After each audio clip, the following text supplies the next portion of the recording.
Es el 13 de enero de 1881. ¡Atención, batería! El ejército peruano intenta ahora impedir que las fuerzas chilenas entren a Lima. Las tropas chilenas han marchado durante toda la madrugada desde Lurín hacia Chorrillos. Llevan solo lo puesto y una ración de combate de 2 panes y un trozo de carne cocida. Todo lo que no sea necesario en el campo de batalla ha quedado atrás.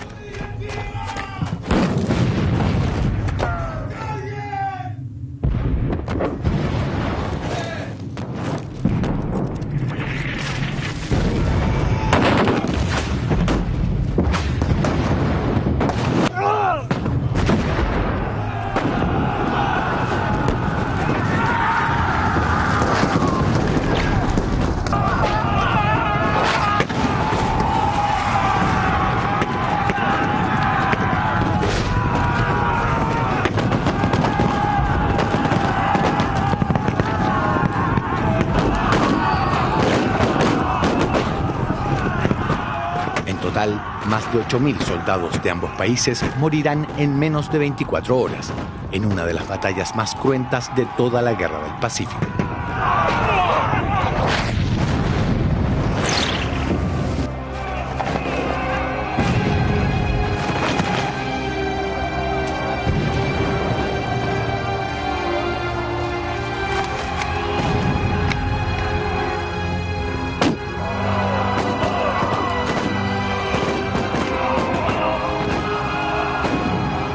De la enorme cantidad de cadáveres que quedarán tendidos en el campo de batalla, solo uno de ellos tendrá un destino completamente diferente.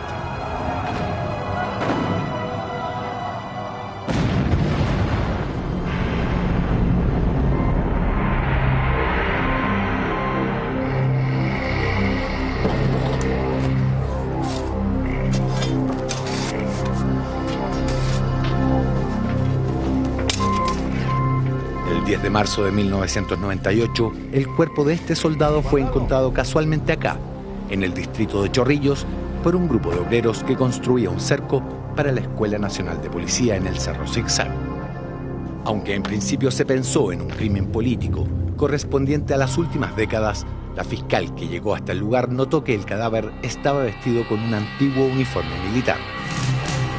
Entendiendo que se trataba de un hecho histórico, dio aviso al Instituto Nacional de Cultura, cuyos profesionales exhumaron el cadáver. Los expertos se sorprendieron al descubrir que el entierro salía de lo común.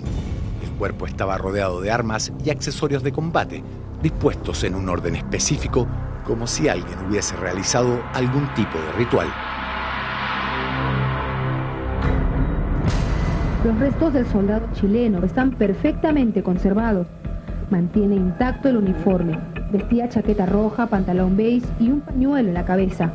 Aún portaba su bayoneta y algunas municiones de fabricación. A diferencia de lo que sucedió en Perú, donde este increíble hallazgo tuvo una gran cobertura de prensa, en Chile la noticia pasó casi inadvertida. Entre las pertenencias se encontró una pequeña libreta en la cual anotó fechas y lugares desde el ingreso de las tropas chilenas a territorio peruano en 1880. Mientras los heridos quedan rezagados, el ejército se toma el balneario de Chorrillos. Chorrillos es ocupada después de la batalla, ¿no? Y se deja que las tropas chilenas saqueen durante la noche. Se repiten las escenas que son más o menos habituales en una guerra, en una ocupación de este tipo: saqueos, incendios, violaciones, etc.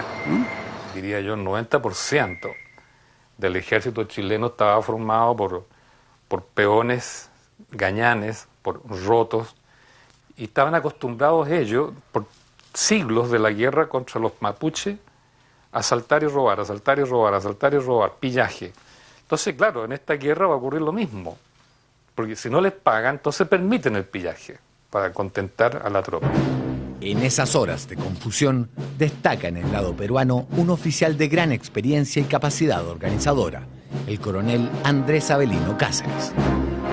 Aprovechando el desorden en Chorrillos, Cáceres concibe un audaz plan. Cáceres solicita a Pierola, al dictador Pierola, que le permita, tiene 2.500 hombres ya juntados, a atacar en la noche. Rechazan la idea porque consideran que no va a lograr nada, Históricamente se sabe después que el ejército chileno estaba desbandado precisamente por el saqueo, por la borrachera.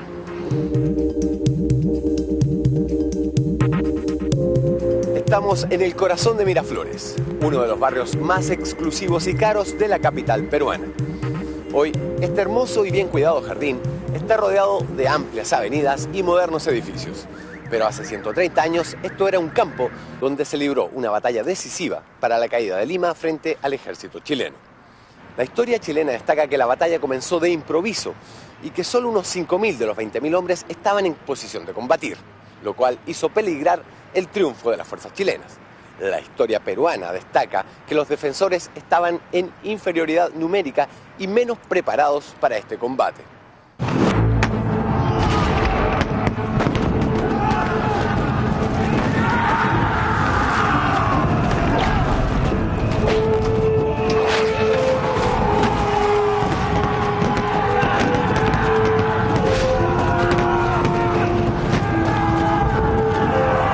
Cuando concluye la batalla de Miraflores, muchos heridos quedan tirados en el suelo y se desangran hasta morir.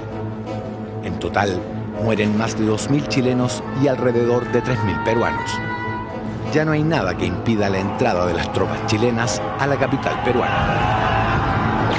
A partir del 15 de enero, cuando se produce la entrada del ejército del Chile por la parte sur de Lima, entonces se entra primero al centro de Lima, hacen su despliegue con bandas musicales por el centro de Lima, por el Jirón de la Unión, hasta llegar al Palacio de Gobierno, y a continuación se reparten por los principales barrios de la ciudad, que en ese tiempo normalmente la ciudad estaba inclinada hacia el este, donde estaba tanto la zona de la universidad, los principales hospitales y el Colegio de Medicina, que era la zona, digamos, la zona más fuerte, la zona más rica de la ciudad en ese entonces.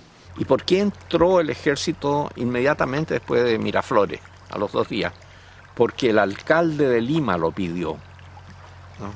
Lo pidió porque los peruanos estaban saqueando Lima y mataban a los chinos y a los barrios pobres y saqueaban las casas de préstamo, los bancos, las casas comunes de la gente. Un desorden en Lima y por el propio ejército peruano derrotado.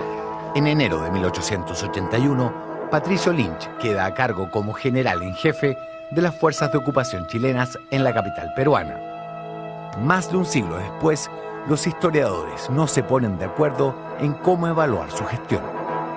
Una administración progresista que introdujo orden.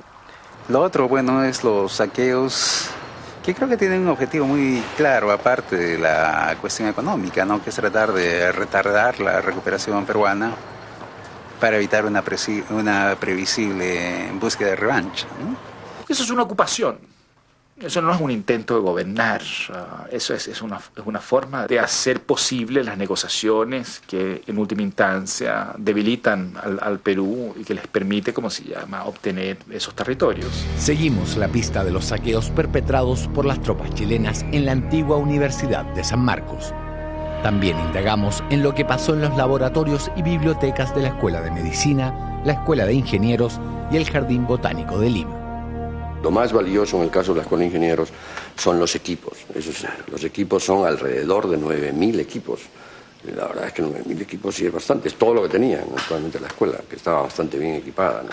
Hemos hecho un estimado así de lo que es la universidad, o sea, entre lo que tenía la universidad y la Biblioteca Central, la Facultad de Ciencias y la Facultad de Medicina nuestra, en total nosotros hemos llegado a una cifra de 60.000 volúmenes.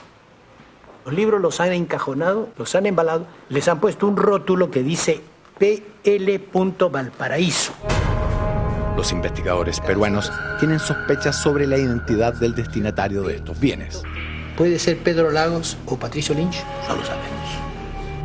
Desde la Universidad de San Marcos, las tropas se fueron a la Biblioteca Nacional de Lima, donde había tesoros culturales que se remontaban a la época colonial y que testimoniaban la riqueza del virreinato del Perú. Esta es la Biblioteca Nacional de Lima, en Perú, que por estos días ha hecho un inventario y está trasladando todas sus obras a una nueva sede. En ese inventario faltan unos 15.000 libros que según numerosos documentos peruanos se encontrarían en Chile desde la ocupación de Lima por parte del ejército chileno durante la Guerra del Pacífico. Dentro de los monumentales salones de esta biblioteca pudimos conocer a cuánto correspondería hoy el valor de aquellos bienes culturales robados durante la ocupación chilena de Lima. Hemos hecho nosotros una tasación para el traslado a la nueva sede y esa tasación hecha por especialistas asciende más o menos a 500 millones de dólares, ¿no? Pero es difícil saberlo. Yo creo que no tanto el valor monetario como el valor simbólico, digamos, ¿no? ¿Hubo saqueo en Lima? Ninguno. ¿No hubo saqueo? Ninguno. Ocurre, esto es parte de la mitología peruana y hay dibujos terribles y qué sé yo, todos inventados. Hay documentos de la administración de Lynch, han sido publicados por Ahumada, ¿no? Haciendo evaluaciones económicas de la factibilidad de llevarse los ferrocarriles, por ejemplo. No se los pueden llevar porque es demasiado costoso transportarlos, ¿no? Es bastante claro de que está suficientemente acreditado el saqueo, el robo, la pertenencia, la no pertenencia nuestra de eso. Los historiadores no son los únicos que todavía no se ponen de acuerdo sobre lo que realmente ocurrió en Lima durante la ocupación chilena.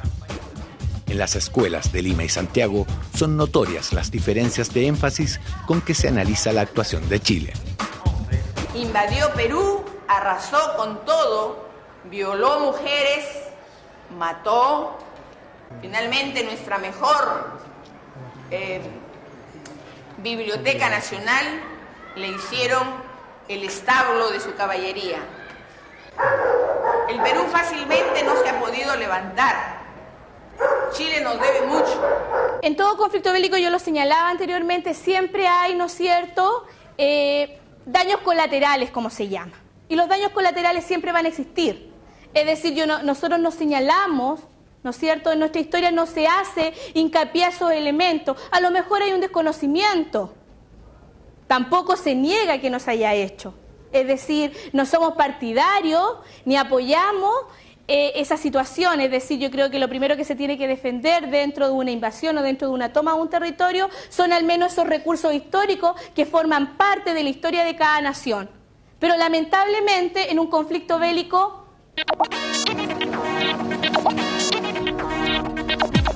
Como parte de nuestra investigación en Lima, nos hemos propuesto ver el cadáver del soldado chileno exhumado en Chorrillos e investigar las circunstancias exactas que rodearon su muerte.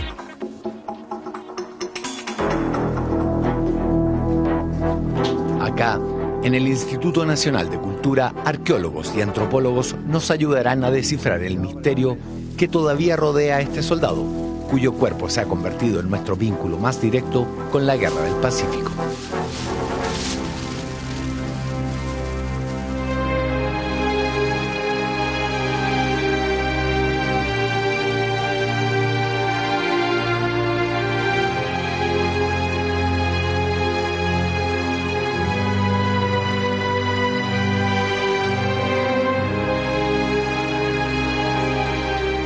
Tal cual fue traído por el arqueólogo Dante Casareto del campo. No estaba muy profundo, más o menos entre 50 y 60 centímetros, ¿no? Cubierto casi por la arena. Tras la batalla de Chorrillos, la retaguardia del ejército chileno recorrió el campo de batalla buscando sobrevivientes. Es probable que uno de estos grupos haya encontrado el cuerpo del soldado chileno y haya decidido sepultarlo.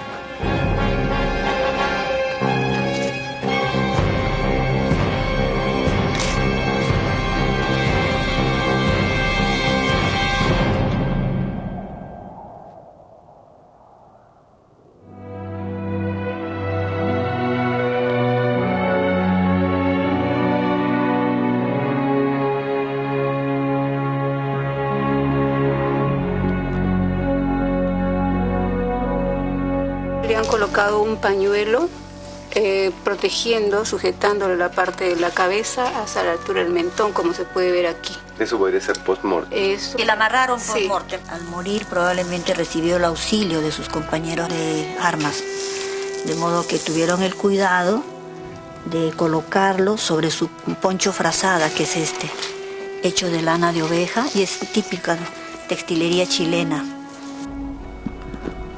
Quizás este mismo grupo, por razones que todavía son un misterio, enterró al soldado de un modo particular, rodeándolo cuidadosamente de todas sus armas y enseres. Lo característico que nos llamó la atención cuando ya retiramos el cuerpo fue que tenía una bala de esas que estaban viendo antes aquí, las tenía encima de su cuerpo, o sea, casi a esta altura, y la otra bala debajo de su espalda. Estaba aquí, más o menos.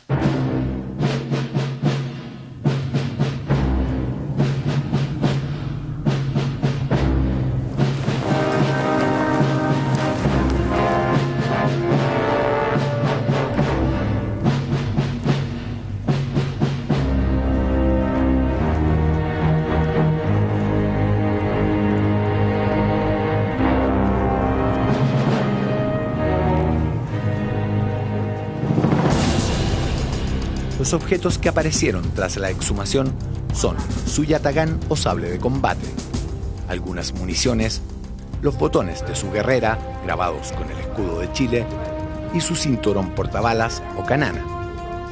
Este accesorio tiene 20 bolsillos, cada uno de ellos contenía 10 proyectiles, por lo que podía cargar en total hasta 200 municiones en el campo de batalla. Al mirar el reverso de la canana aparecen unas letras escondidas, cuyo significado no han podido descifrar los expertos peruanos. ¿Corresponderán tal vez a las iniciales del nombre de este soldado? Tal vez descubramos alguna pista en la posesión más sorprendente de todas las que dejó, un diario o libreta de notas con apuntes manuscritos donde detalla maniobras militares de entrenamiento propias del ejército chileno y enumera los lugares en que estuvo en campaña. Son las últimas anotaciones realizadas antes de su muerte en combate. En 1881 termina su periodo el presidente chileno Aníbal Pinto y asume como nuevo mandatario Domingo Santa María. Una de las primeras medidas del nuevo presidente es la devolución parcial de libros a Lima.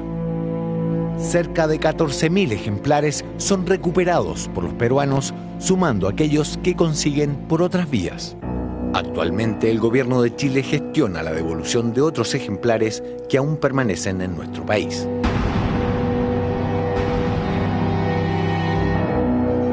En estas montañas, pertenecientes a la Sierra Peruana, en el corazón de los Andes, se refugiaron las tropas que sobrevivieron a la caída de Lima.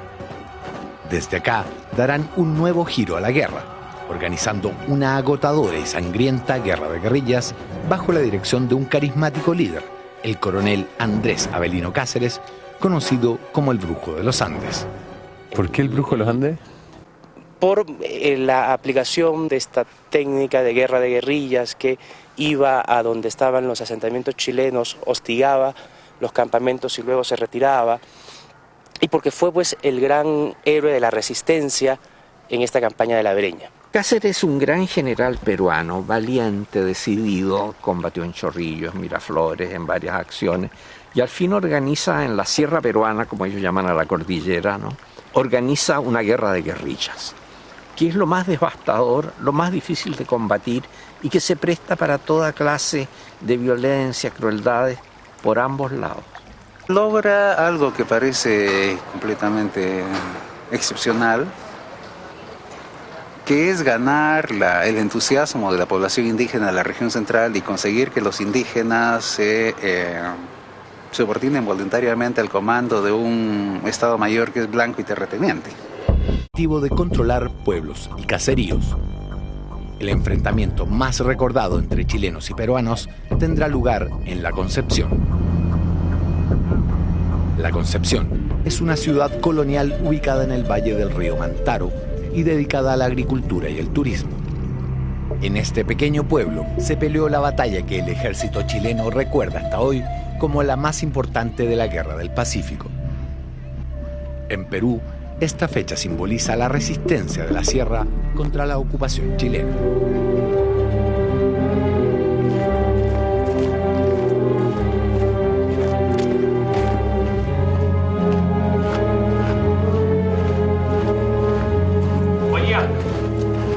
llegado nuestro destino, la Concepción. ¡Estancia! ¡Viva Chile! ¡Viva! La cuarta compañía del regimiento Chacabuco está encabezada por el teniente Ignacio Carrera Pinto, de 34 años y nieto de José Miguel Carrera, prócer de la Independencia. Carrera Pinto ha sido ascendido a capitán, pero nunca llegará a saberlo. Los chilenos han entrado en un pueblo hostil. Decenas de ojos los observan y poco después el coronel Juan Gastó, brazo derecho de Andrés Avelino Cáceres, sabe cuántos soldados componen la columna chilena. Mi coronel, llegaron las tropas chilenas. Son 77 soldados. ¿Tienen artillería? No tienen cañones. ¿Mensajero montado? Tampoco, mi coronel. ¿Estás seguro? Sí, mi coronel. Sin caballería.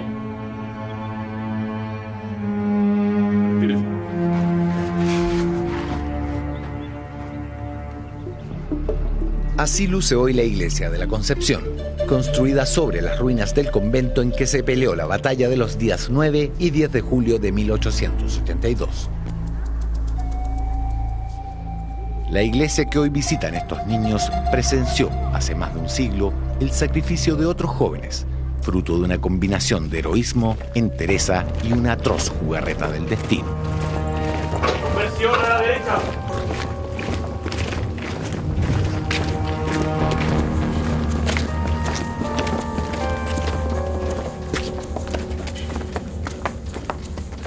Descansen, armas. Bienvenido a la Concepción, mi teniente. Lo recibe el subteniente Julio Montt, de 20 años, quien se había quedado en el pueblo porque estaba convaleciente de tifus. Hay 8 soldados enfermos de tifus, mi teniente. Y hay 3 mujeres conmigo en la guarnición. Una de ellas está embarazada a punto de dar a luz, mi teniente. Precanto. Sí, mi teniente. Ausente la compañía en el lugar. A la orden, mi teniente. ¡Compañía! La mano derecha de Carrera Pinto es casi un niño, el subteniente Pérez Canto. ¡Al hombro! ¡Armas! ¡A la derecha!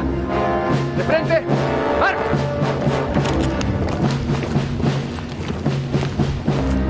Aunque los chilenos lo ignoran, las tropas y montoneros del coronel Gastó ya se mueven hacia el pueblo.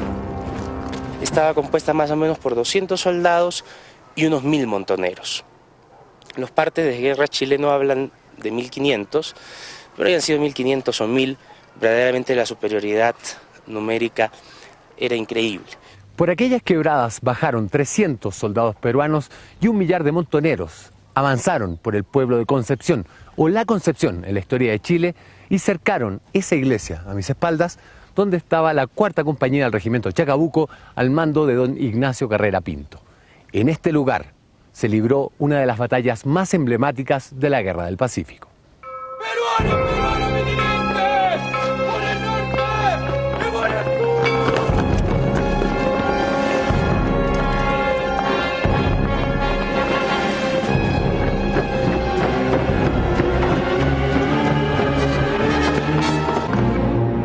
Subteniente, si me tribuna, me ha toda la compañía inmediatamente. ¡A la orden, mi teniente! ¡Soldados, mis armas!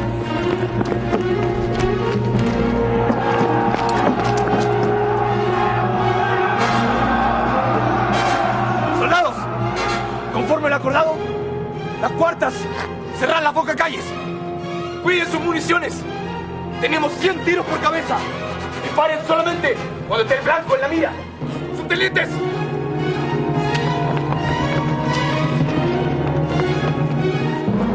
¡Procedan! ¡A la orden, teniente! ¡Primera cuarta! ¡Al trote! Necesito que los enfermos que puedan levantar un arma lo hagan ahora. ¡A la orden, mi teniente! ¡Centinela! Necesito que resguarde a las mujeres en la iglesia.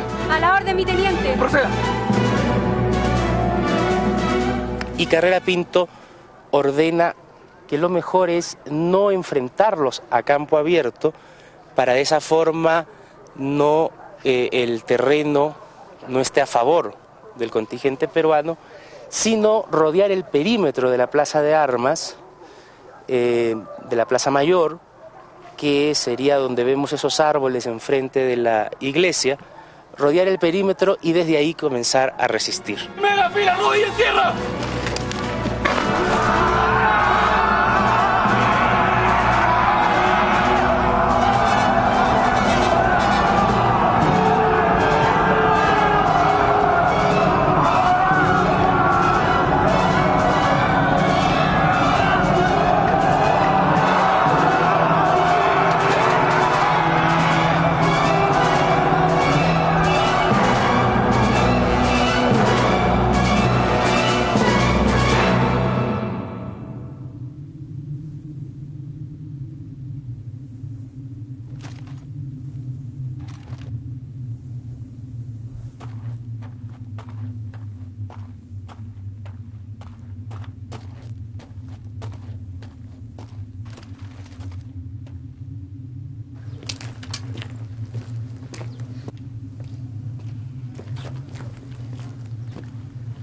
Traigo una misiva para el oficial al mando. Los usos y costumbres de la guerra exigen cumplir ciertos rituales. El coronel Gastó hace llegar una carta solicitando la rendición de la tropa chilena.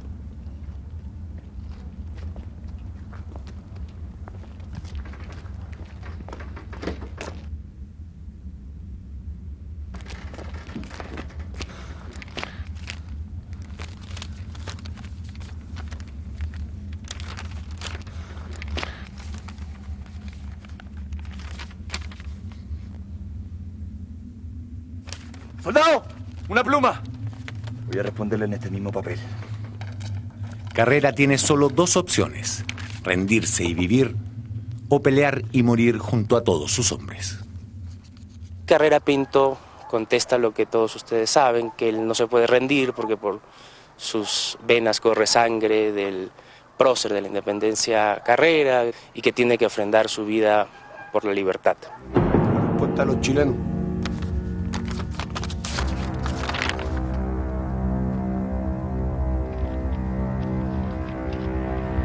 Si fuego quieren, fuego tendrán.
¡Son miles de peruanos!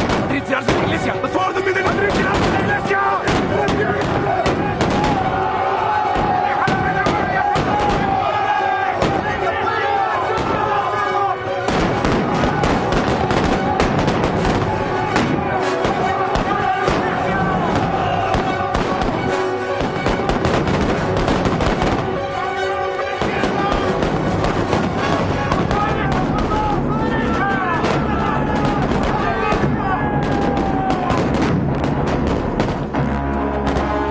Junto al historiador Joseph Dagger, fuimos hasta el interior de la actual iglesia de la Concepción para reconstruir cómo fue esta segunda etapa del combate.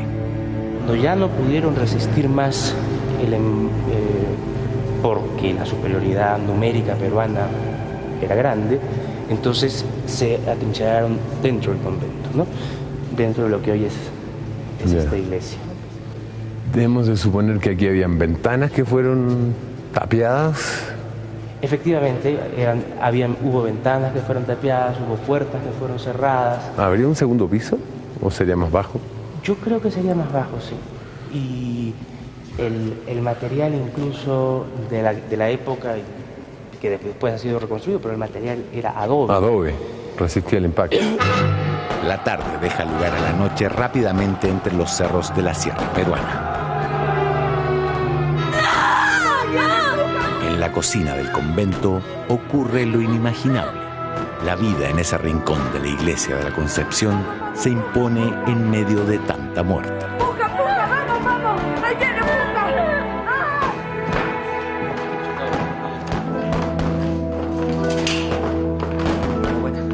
Se agotan nuestras municiones. La única solución para salir de aquí es romper las líneas enemigas.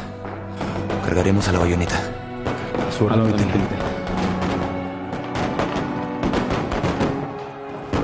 La versión peruana dice que horas más tarde envían 2 emisarios más para volver a intentar la rendición, pero que estos emisarios son avaliados por parte del regimiento chileno, lo cual haría que el combate fuese mucho más feroz.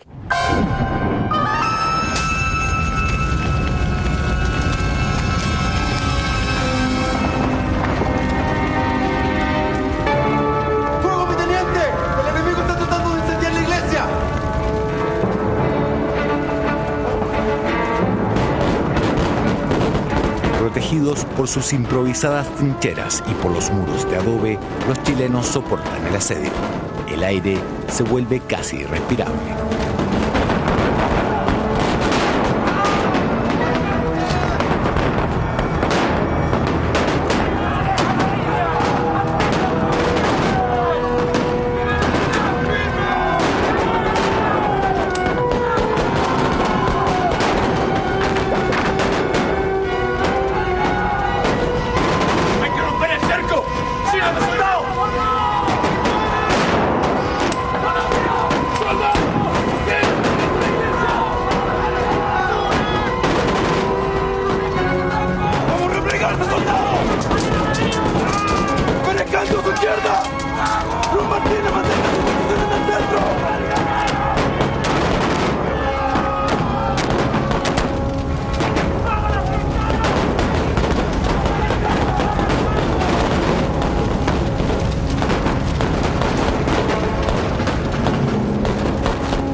Fuentes hablan de una resistencia entre 15 y 20 horas que habrían hecho estos combatientes chilenos, primero afuera, como digo, en la Plaza de Armas, luego aquí adentro, y aparentemente todo estaría terminando al día siguiente, el 10 de julio, hacia las 9 de la mañana.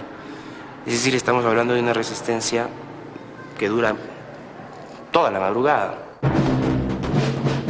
Amanece en el pueblo de la Concepción. Las bajas chilenas cubren el atrio de la iglesia.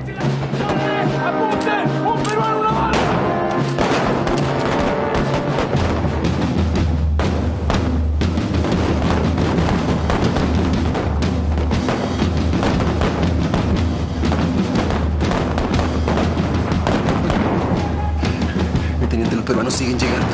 Usted va a quedar al mando. Usted va a quedar al mando, ¿me entendió?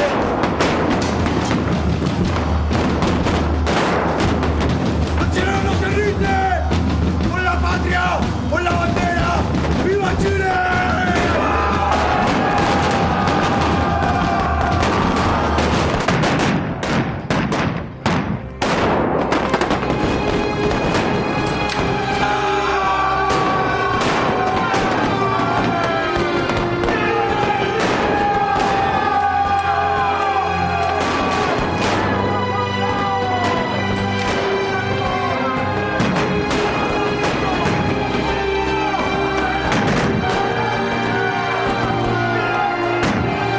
Según la versión peruana, a las 9 de la mañana del 10 de julio,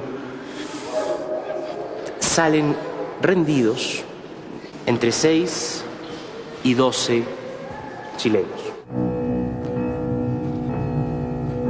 ¡Chilenos, ríndanse! ¡Su vida será respetada! Ustedes saben que no nos van a respetar la vida, soldado. Los chacabucanos no se rinden. En la hora final, el único oficial vivo que queda es el subteniente Luis Cruz Martínez, de apenas 16 años, un joven que esperaba el fin de la guerra para terminar sus estudios en el Liceo de Curicó. A él y a cada uno de sus hombres les queda solo una bala. Y por la patria, un chileno no se rinde jamás. ¡Viva Chile! ¡Viva! ¡Fuego!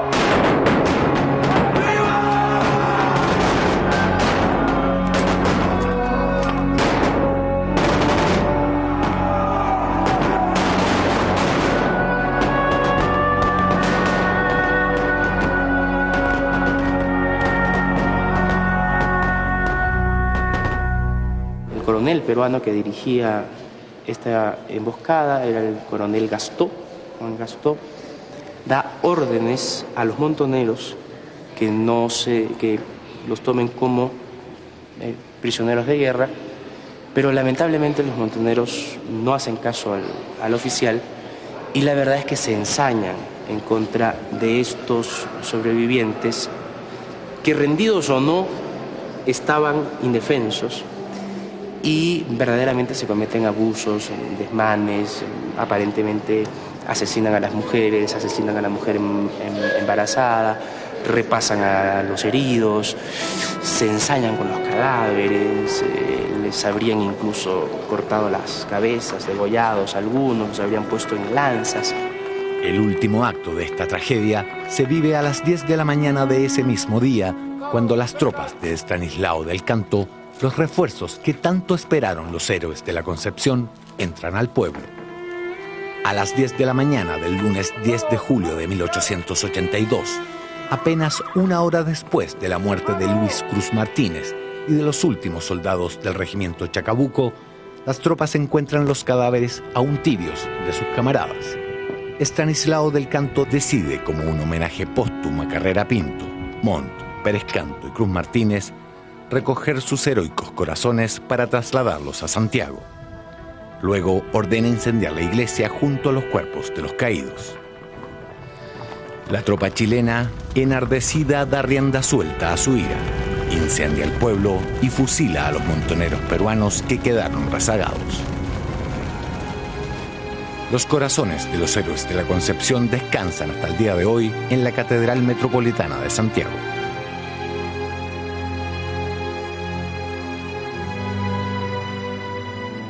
Instituto Nacional de Cultura de Lima.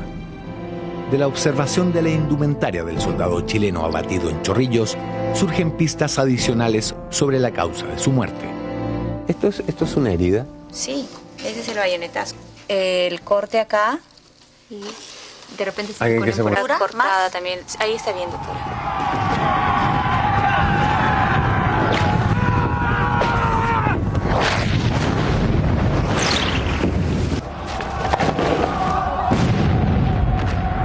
Ahí en la camisa se ve claramente la sangre. Como es más clara la camisa, se ve la mancha de sangre. Entonces está llegando hasta el cuerpo, pues ese bayonetazo. Es probable que este bayonetazo haya derribado al soldado, pero la causa definitiva de su muerte habría sido un balazo, recibido entre el parietal y uno de sus pómulos.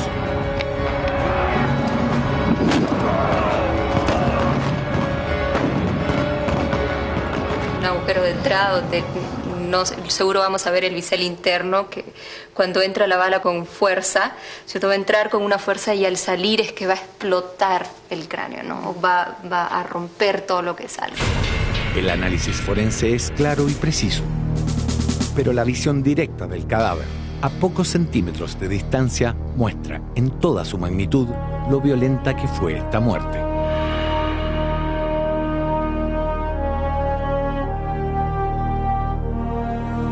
No lo han reclamado, ¿no? Lo cual fue lamentable, porque nosotros con Dante creíamos que cuando hubo toda la noticia de televisión, radio, la prensa, fue por los 5 continentes la noticia, pensamos que inmediatamente el embajador nos pedía o algo había, o hacíamos un acuerdo o algo, ¿no? Pero absolutamente nada. Es un símbolo no solo chileno, sino también peruano, porque sabemos que en una guerra nadie gana ni nadie pierde, todos perdemos, Y nosotros cuando lo vemos acá, pensamos, fue el hijo de alguien, el esposo de alguien lo lloró, y no queremos que vuelva a pasar una cosa así entre nuestros países. Entonces por eso también lo tenemos con mucho respeto y mucho cariño. La falta de recursos y el temor a dañar el cadáver del soldado chileno han impedido a los expertos peruanos realizar nuevos exámenes para profundizar en las circunstancias de su muerte.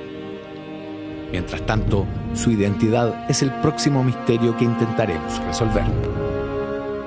Para mayo de 1883, Perú tiene 2 presidentes al mismo tiempo. Uno de ellos, Miguel de Iglesias, está dispuesto a firmar la paz con Chile. El ejército chileno envía tropas a proteger a Iglesias y sale a buscar a Andrés Avelino Cáceres. La batalla decisiva se pelea en Huamachuco, un pueblo de 8.000 habitantes ubicado en la Sierra Norte peruana.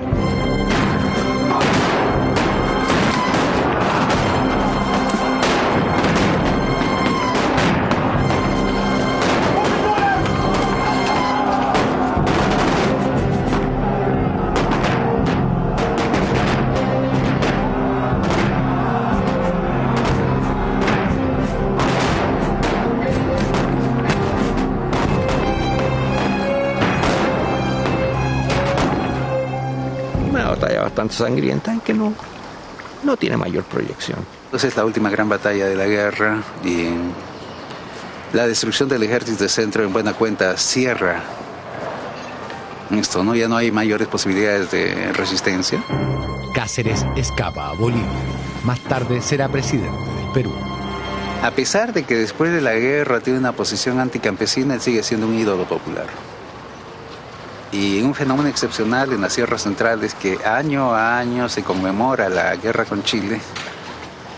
Alguna vez Pablo Mancera dijo una gran verdad, ¿no? El único lugar en el Perú donde la guerra con Chile no es un recuerdo vergonzoso es la Sierra Central, ¿no? El campesinado celebra cada año porque ellos ganaron su guerra. Más de un siglo después de terminada la Guerra del Pacífico, cuando los países involucrados ya han escrito su propia versión de la historia, le preguntamos a los peruanos a qué atribuyen ellos el triunfo chileno. Chile tuvo respaldo de los ingleses. Porque ellos estaban preparados, tuvieron una ayuda. Porque Perú estaba saliendo de época de colonia, diciendo formándose una república. Chile no nos ganó la guerra, sino nos ganaron los ingleses. En Santiago repetimos la pregunta. ¿Por qué Chile ganó la guerra?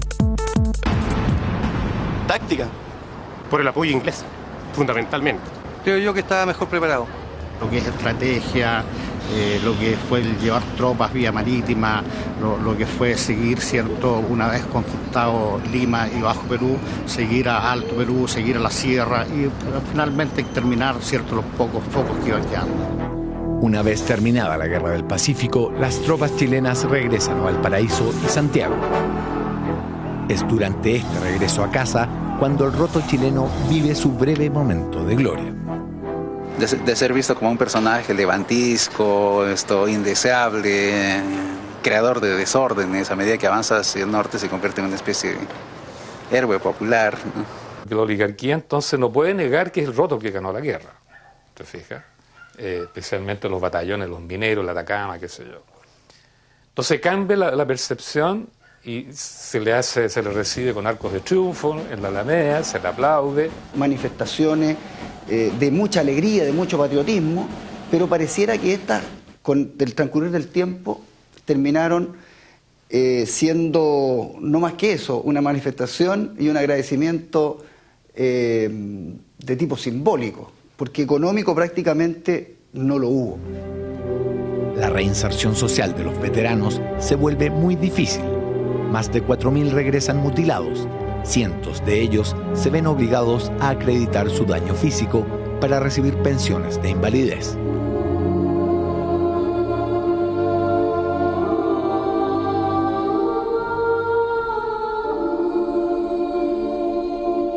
La mayor parte de las veces, las pensiones resultan insuficientes. Y aquí aparece entonces de nuevo el vagabundaje, con una diferencia. Ahora este es un peón que se acostumbró a andar con fusil a caballo y matando. Entonces, recrudece la delincuencia después de la Guerra del Pacífico. Algunos veteranos terminan pidiendo limosna en la calle.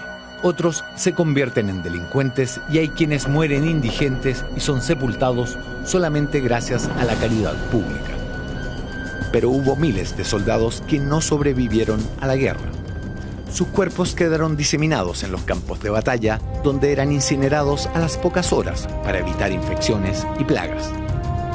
El alto costo en vidas humanas que tuvo la Guerra del Pacífico dio paso después a otro tipo de balance. ¿Qué ganó Chile con este conflicto? Es fundamental para definir el equilibrio geopolítico de América Latina, ¿no? Rompe esa disputa por la hegemonía que venía desde fines del periodo colonial entre Chile y Perú, entre Valparaíso y Callao. El desarrollo de Chile durante el siglo XIX y buena parte del XX va a depender de su dominio en el Pacífico, de su dominio de las salitreras, de su dominio de estos recursos naturales. Ya no es el salitre, es el cobre, ¿no? Es la pesca, ¿no? Es el tráfico internacional, y eso tiene importancia, bueno, el cobre, indudablemente, ¿no? Perú firmó la paz con Chile en 1883 y recuperó Tacna en 1929. ¿Qué perdió Perú con la guerra? Para el Perú, la pérdida de 191.000 kilómetros cuadrados de territorio. Lo más importante, acaba las posibilidades históricas de que se pudiera constituir aquí una burguesía con un proyecto nacional propio. Y la burguesía peruana en el futuro, en la posguerra, va a resignarse a su papel de socia menor del imperialismo, ¿no? Garantizar el orden interno para los negocios de las empresas extranjeras, pero sin ninguna pretensión de independencia.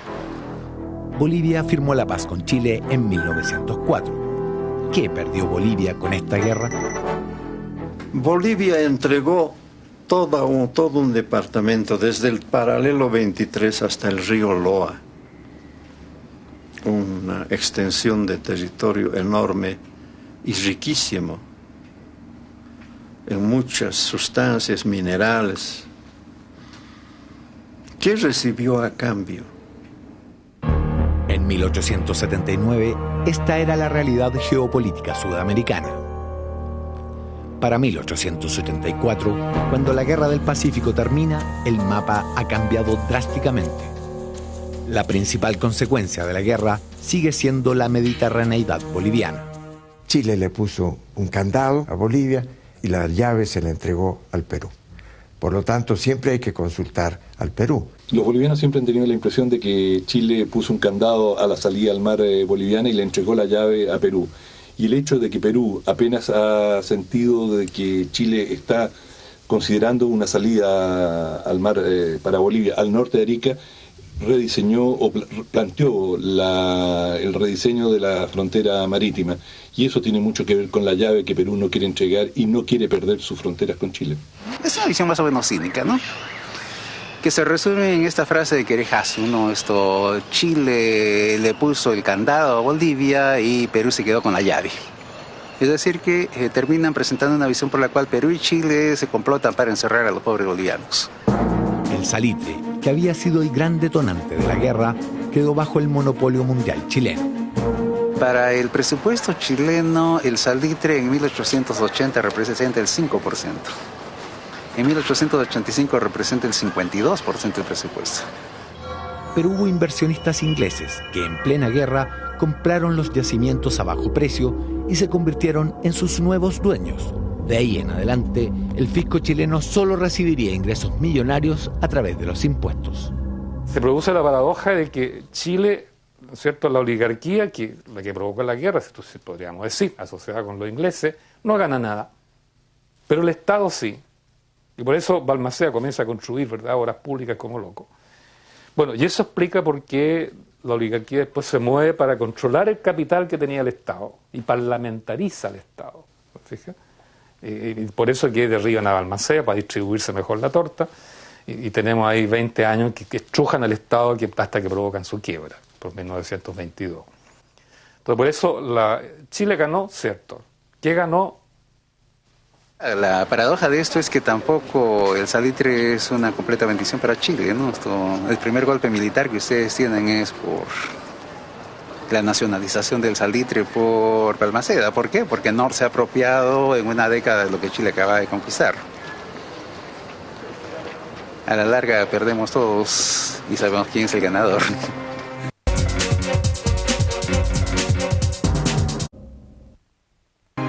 Al igual que para miles de víctimas anónimas de los tres países, para el soldado chileno cuyo cuerpo fue encontrado en las afueras de Lima, hay un epílogo que aún no se ha escrito. Todavía falta conocer su nombre y saber quién fue. Con la información recopilada en Perú y una copia de la libreta del soldado, regresamos a Santiago a conocer algunas de las hipótesis que han surgido para identificarlo.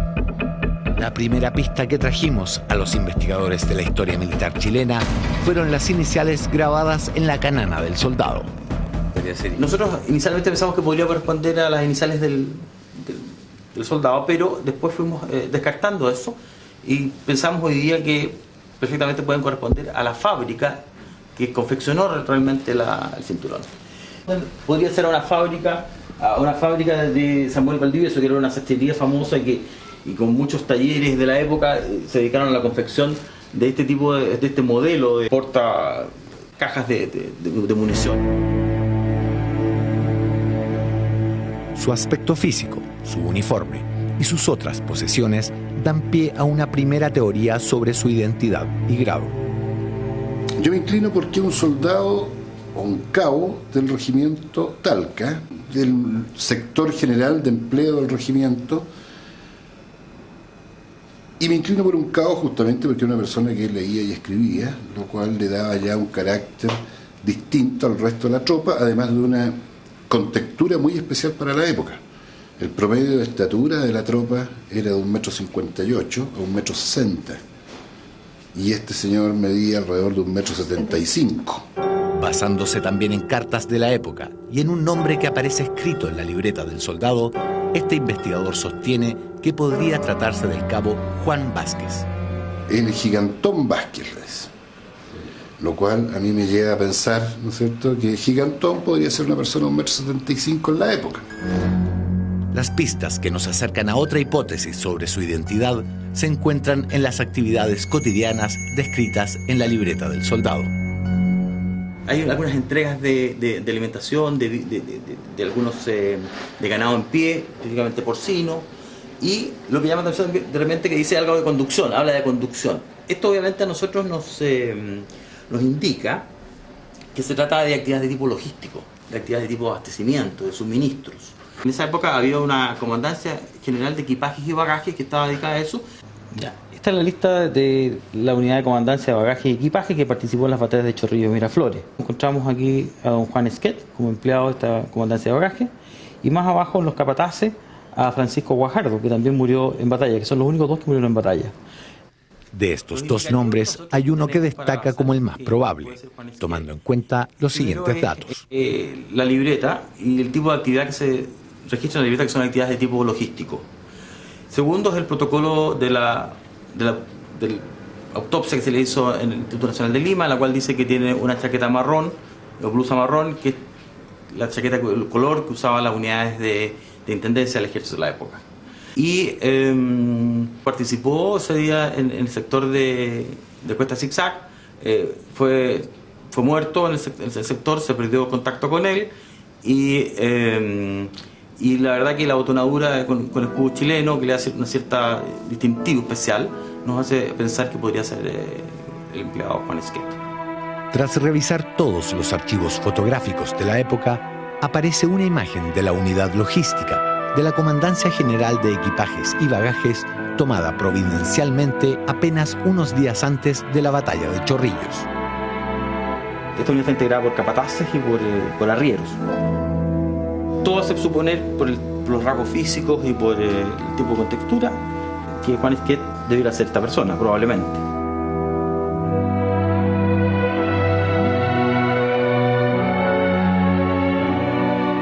Fueron miles los chilenos que participaron en la Guerra del Pacífico. Entre los muertos o desaparecidos durante sus campañas, surgen al menos dos hipótesis en torno a la identidad de este soldado caído en combate: Juan Vázquez y Juan Esquet.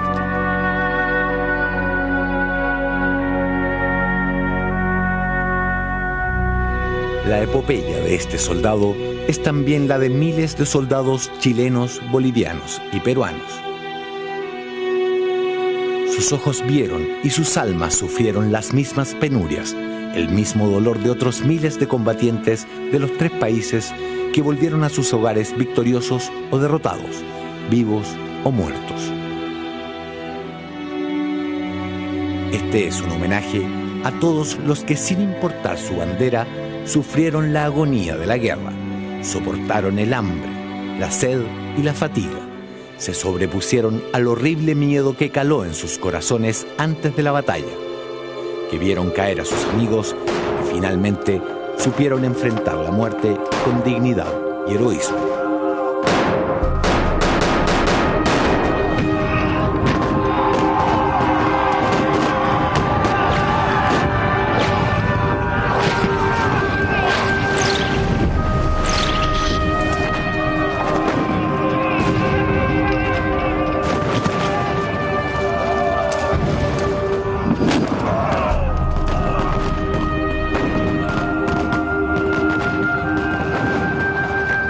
Juan Esquet o Juan Vázquez, no importa cuál sea su nombre, tiene el derecho de descansar en su tierra y en paz.